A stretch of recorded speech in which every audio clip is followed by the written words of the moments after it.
رواية رفضها الناشرون ويعاصر العالم أحداثها الآن.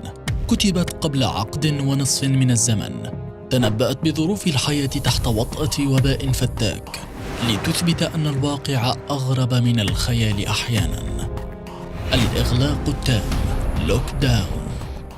لم يكن في بال الكاتب الاسكتلندي بيتر ماي أن روايته الإغلاق التام، لوك داون، التي منع نشرها قبل 15 عاما بحجة عدم واقعيتها في تصوير وباء قاتل، سوف تجد طريقها نحو الضوء والشهرة وسط ظروف مؤلمة يشهدها العالم بسبب فيروس كورونا. قصة الكتاب.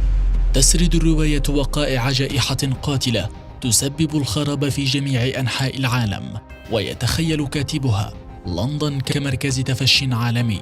تتمحور الأحداث حول أحد محققي الشرطة الذين يتقصون حادثة مقتل طفل بعد اكتشاف عظامه في موقع مستشفى مؤقت، وهي فكرة تنبأت بافتتاح المستشفى الميداني الضخم ناينتيغل في العاصمة البريطانية لندن بعد تحويل مركز المؤتمرات إكسل إلى مرفق صحي يستوعب المصابين بفيروس كورونا.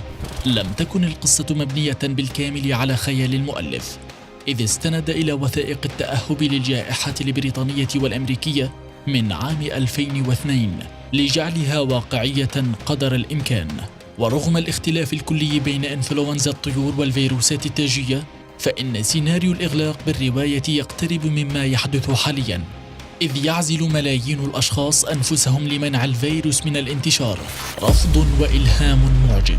الكاتب بيتر ماي في حديثه لشبكة CNN الأمريكية قال إنه عندما كتب الرواية كانت توقعات العلماء تشير إلى أن إنفلونزا الطيور قد تكون الوباء العالمي المقبل، وتابع: لقد كان شيئا مخيفا للغاية واحتمالا حقيقيا، لذلك أجريت الكثير من البحوث وخرجت بفكرة: ماذا لو بدأ هذا الوباء في لندن؟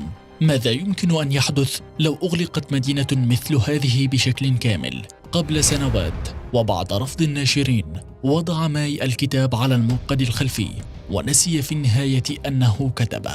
حتى طلب منه أحد المعجبين على تويتر الكتابة حول فيروس كورونا. دفعه الطلب إلى التفكير في الأمر لبرهة قبل أن يدرك أنه قام بذلك بالفعل. حينها أخبر ناشره الذي كان مندهشا وأنهى قراءة الرواية بين عشية وضحاها، وفي صباح اليوم التالي قال: هذا عبقري، نحن بحاجة إلى نشره الآن. دقة مخيفة. وكأحد الأشخاص ضمن الفئة العمرية الأكثر تعرضا للفيروس، يقف الكاتب الاسكتلندي مؤيدا لقرار الإغلاق، مبديا رعبه من مدى تشابه الكتاب بشكل غريب مع الحياة هذه الأيام. يقول ماي: عندما قرأت الرواية مرة أخرى للمرة الأولى منذ كتبتها، صدمت بمدى دقتها المخيفة. التفاصيل اليومية في التعامل مع الحياة، وكيف يحدث الإغلاق ومنع الناس من مغادرة منازلهم، كان ذلك دقيقا بشكل مخيف.